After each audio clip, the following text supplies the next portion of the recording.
I swung through the streets of Spider-Man 2 for 20 plus hours, and let me tell you, I didn't just stop at beating it, I went full Spidey mode and snagged that platinum trophy too. If you had any worries about this game, you can chunk those out of the window right now. After swinging my way through Spider-Man 2018 and Miles Morales, both amazing games by the way, I started to feel like I was trapped in a supervillain's plotline. I had my spidey senses tingling with a bit of worry, and after Miles Morales I was left wondering what more Insomniac could cook up to keep this franchise evolving. It's kind of like a question on where Rocksteady could take Batman after Arkham City, you know? Don't get me wrong, Miles had some cool Venom abilities and all that, but even the web-slinging can't start to feel a bit burned out from the same old gameplay formula. Miles Morales was kind of like an Uncharted Lost Legacy side quest, not a full-blown sequel. So maybe that's why it played it safe. I crawled my way into Spider-Man 2. I couldn't help but wonder if they had reached the top of the Empire State Building, so to speak. Beyond expanding the New York, delivering an epic story and upgrading visuals, had they hit a roadblock in the gameplay department? All I knew was that Spider-Man 2 needed some game-changing moves to keep things as fresh as morning dew on Spider's webs. So did Insomniac manage to pull it off? Let's deep dive into it.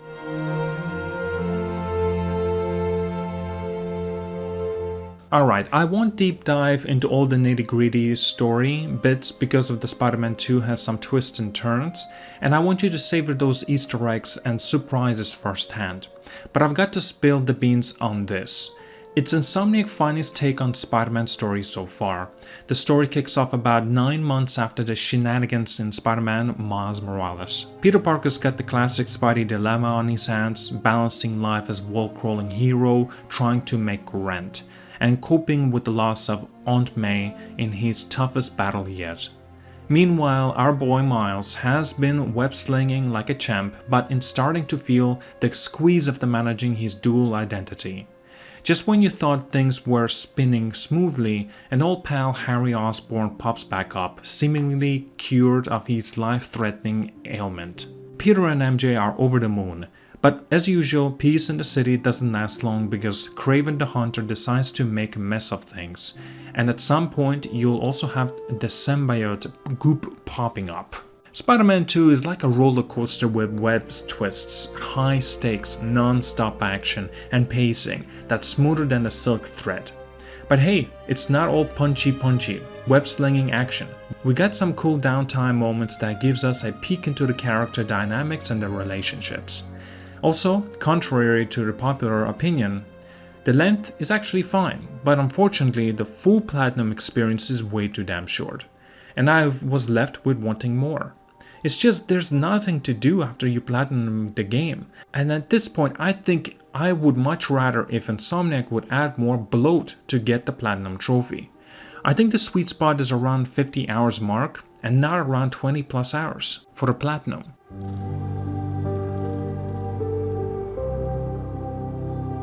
New York City has never looked spiffier. The lighting, the answers, the textures, they all had an epic makeover.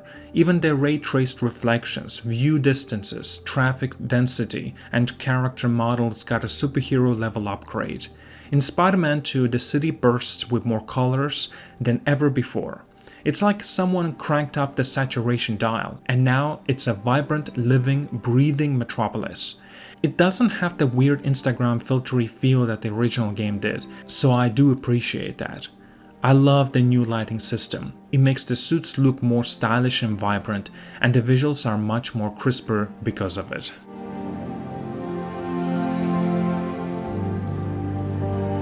Let's not forget about the performance. Insomniac are good at what they do because they really outdid themselves here in terms of the optimization. Spider-Man 2 gives you choices galore. You can swing in fidelity mode, boasting an native 4K resolution, ray traced reflections, pedestrians and traffic jammed to the max, and some extra love for those Spidey locks. All that silky 30 frames per second. If you're a speed demon, FYI, that is me, there's a performance mode with an upscale 4K res, slightly toned down ray tracing, and a steady 60 frames per second. And if you got a fancy TV that goes up to 120 Hz with a VRR, there's a fidelity 40 frames per second mode. The PlayStation 5's turbocharged SSD takes the spotlight here, whether I was switching between Peter and Miles or zipping across the map faster than a web slinging. It was practically instant with the fast travel, no loading screens to be seen. I tried all the different modes and never had one performance hiccup in my playtime. It genuinely is amazing.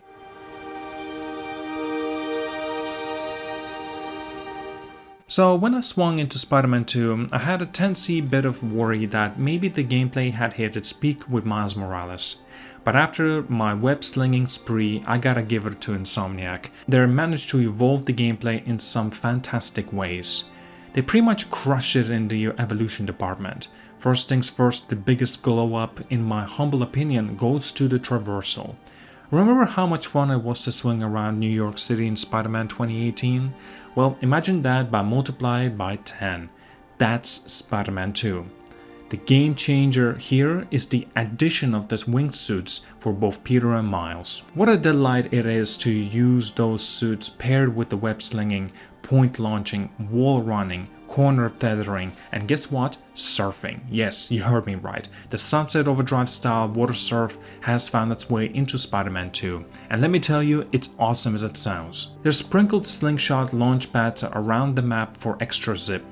Web swinging has had a turbo boost, and with Queens and Brooklyn joining the map, it's practically doubled in size. But worry not, because with the speed boost, it doesn't feel twice as big, especially when you hit the jet stream. There's even an upgrade that lets you do a loop-de-loop, and it'll have you soaring. Oh yeah, you can also toggle fall damage now to increase the difficulty if you don't want to fall to death.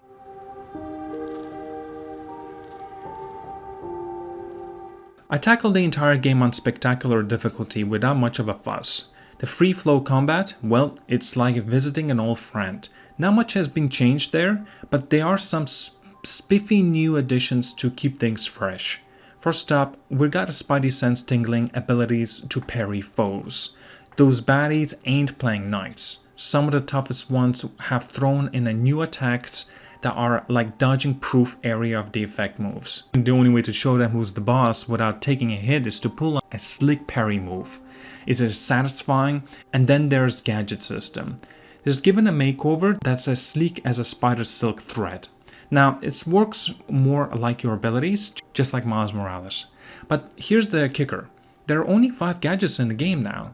Peter got fewer gadgets than he did back in Spider-Man 2018, which is a bit of a downer. Some old favorites like the trip mine, the web bombs, electric webs didn't make the cut, which is kind of sad. The black suit Spidey is undoubtedly a big deal. Let's set some expectations straight. Insomniac knocked it out of the park with the suit design, and you've got the classic symbiote affecting Peter's personality too. Now, how does this affect Peter's gameplay as Spider-Man? Well, it's his trusty armored spider arms gets a little breather, because they're replaced with some snazzy venom powers. Peter's got a nifty moves called Symbiote Surge. When he activates it, he becomes one spider wrecking crew, dealing combos to his foes that leave them seeing stars. But it only lasts until the meter runs dry, working basically like a power-up, a Spartan rage, or some sort of more of a symbiote rage, but yeah.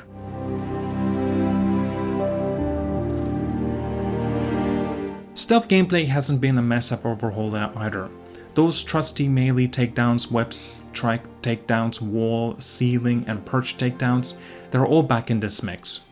But here's the shiny new cherry on top. Now Peter and Miles can spin their web lines just about anywhere they please. It's like creating your very own pathway through the tangled web of sneaking up on the unsuspecting baddies. Also, guess who's making a sneak comeback? Yep, MJ, and those dreaded stealth sections. You'll get step into her shoes during the game.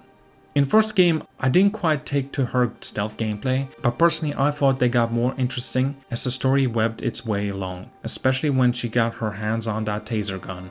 In Spider-Man 2, she packing that taser gun right from the get-go, and she got throwable distractions to shake things up as well. I gotta say her gameplay sections are a lot more enjoyable this time around. Although I'd rather just play as Spider-Man, you know. I do think it's great that Insomniac didn't ditch her part entirely after some gamers voiced their complaints.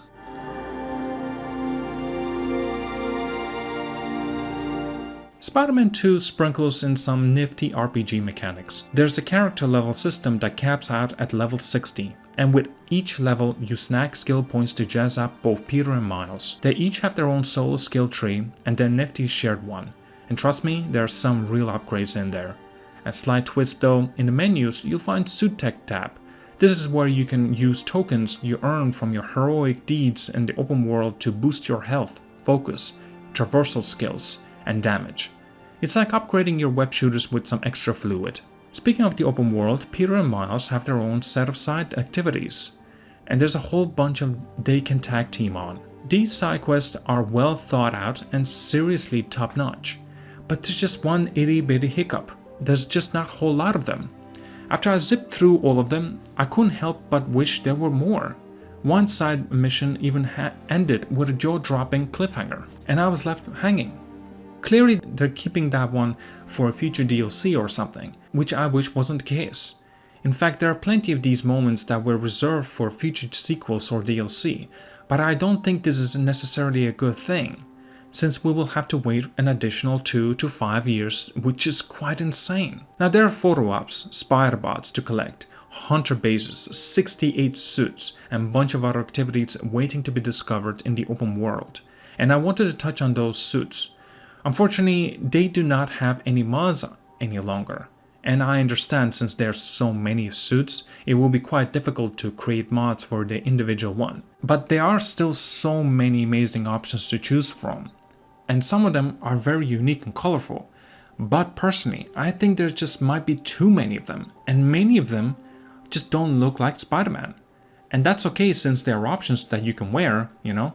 The reason why I bring this up mainly due to Miles having a new suit introduced during the late main story, as he changes his suit and it simply looks bad. I hope Insomniac doesn't keep it as a canon and moves away from it. Now let's get back on track. The dynamic events are back too here. Crimes, I mean, they're just some of the classics like stopping speed cars and a few fresh ones in the mix. What's super cool is that you can bump into either Miles or Peter while randomly swinging around.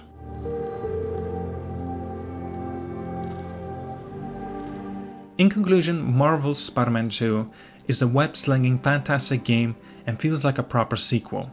Insomniac has made some serious changes to the core experience that show how much they have improved.